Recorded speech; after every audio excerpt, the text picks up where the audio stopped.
in with the bear piece. But before that, it's 400 years since one of the most influential pieces of English literature was published. We're talking about Shakespeare's First Folio, published way back in 1623, 7 years after his death. So it got us thinking about what connections the bard has had with Shropshire. And one man who can help us with all of that is Tim Ashton, who's an author and resident at Soulton Hall. Tim, good morning. Hi, good morning, Mark. Now, there are more connections than you would think, aren't there? Yeah, there are, and they're peppered across the county, sort of starting in Ludlow, coming up to Hodnet.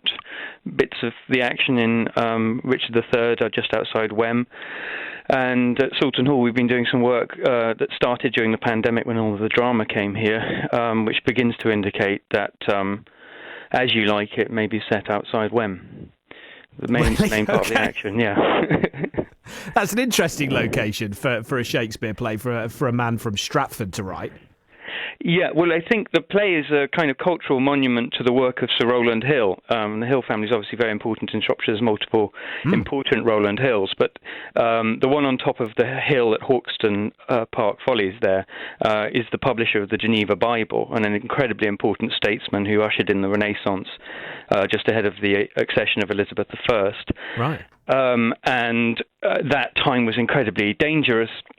So the documents and people were all in danger of being either killed or destroyed. And at Soulton Hall, Rowland Hill was preserving this information. And then if you apply that analysis and also know that Thomas Lodge, who's the writer of the source book, his family owned Soulton before Sir Rowland Hill, the connections are fairly compelling, actually, that Shakespeare was well aware of stuff that was happening in Wem and put it into that play. I love that line. Shakespeare was well aware of everything that was happening in Wem. It's like a high point of his gossiping with his mates in London.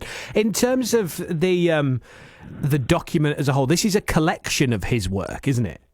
Yeah, so the First Folio, without it, we would have lost, I'm afraid I've forgotten how many, but we would have lost a number of the plays because that's the only place that they come down to us from. And obviously it's published some years after he dies, and it's a sort of, I think at any rate, an effort to make a canon of his work and then send it forward through time, so we've got it to refer to when we need it, because it's talking about statecraft and the identity of England. How important is it in terms of the canon? Which are the plays that we'll have heard of that are in there that we'd have lost otherwise? Well, I did an article for the Shropshire Star about this. Which would we have lost? Yeah. I'm afraid I don't have that information in front of me what's right in now. there? Which are the plays that are in there? Well, all of his work is in there. Oh, it's everything. It's the complete work. I think, yeah. Right. Okay. So this wasn't part one of anything. No. So yeah, the folio is an incredibly important document because that's how the plays come down to us. And some of the plays are published in other editions, so they're available to us from more than one source. But some of them are only in the folio. Wow. Okay. Yeah. You might have gathered at the moment it's my knowledge that is limited, not yours. So we've hit some buffers on my knowledge because I don't know which ones are only in the folio. But yeah. This is incredibly important for Shropshire because the familiarity that Shakespeare has with here,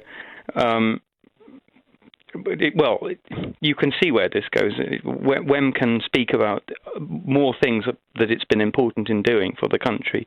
And this cultural exodus that Rowland Hill was running at Soulton Hall is really very important because the Church of England was persecuted at that time, and the identity that England settled on in the 16th century comes out of this work, and a lot of it is coded into how Soulton Hall is built.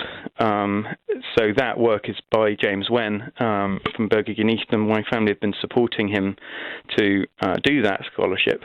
But it has impacts on Hodnet and Wem and Ludlow and Shrewsbury, and we have more claims in this county on William Shakespeare than we've really been acknowledging to this point. Yeah, is there a Romeo and Juliet claim as well?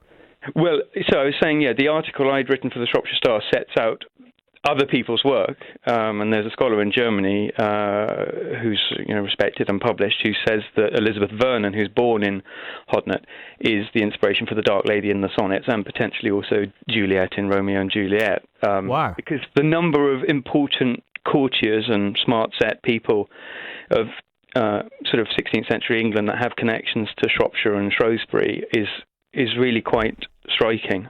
And that these people are all Shakespeare muses and patrons, and that's not controversial. It must be fascinating once you get into it, and there must be so many different theories and rabbit holes to go down, because I suppose, it's so long ago and documentation is sparse. I mean, it is and it isn't. I mean, some of what I've been saying is something that people can put on a table and decide whether they believe or not. But the specific stuff at Soulton that we've been talking about, we have the documents, we have deeds which show that the writer of the source book's dad owned Soulton, and then it was sold to Sir Rowland Hill, who publishes the Bible Shakespeare quotes 1,000 times.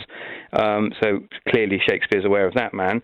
And then the way Soulton Hall is built is conjuring Renaissance theatres. So there's quite a lot to support this, and there'll be forthcoming scholarly publications on this to come. But and actually, to be fair, the first time I ever came across the play As You Like It when I was at school, it did kind of rhyme with stuff that I was aware of here, but I didn't dare talk about it because it's quite a sort of live wire to touch. But when you look at the number of people he's concerned with and their connections with Shropshire and so on, it is actually quite a lot on the table. Always sparks a debate, doesn't it? And does it improve your relationship with the work when you feel like you've got a bit of a personal connection to it? I think so. So As You Like It is a play which, distinguished people say different things about, and it's quite enigmatic, and some people almost think it's a bit chaotic and confusing. But if you see the work as talking, among other themes, of course, about this political project, all of a sudden it becomes quite a lot more sort of understandable in its historical context, and the references to sermons in stones and basically retreating from the court that's a mess to the rustic countryside, the Forest of Arden, which includes Shropshire, actually, to recover harmony and then take that back to a country that's forgotten itself and recover that on a national renewal basis, makes the play actually quite understandable and quite sensible, really. So yes, clearly the work is easier to appreciate if you understand the levels it's talking on, which I think we've made some progress on here, actually, which we've published on, and we will publish more. But it's an awful lot of work. It's been about 2 years' worth of study to get to a point where you can say this and not feel that people are going to think you're hysterical or slightly sort of conspiracy theorist about it or something. Yeah, well, we look forward to reading more. Tim, really appreciate your time this morning. Thank you. Okay, thanks, Matt. Thanks a lot. Tim Ashton from Soulton Hall there. There's more connections than you thought. Shakespeare and Shropshire. But we always find a local connection to pretty much everything, whether it's happening today or in 1623.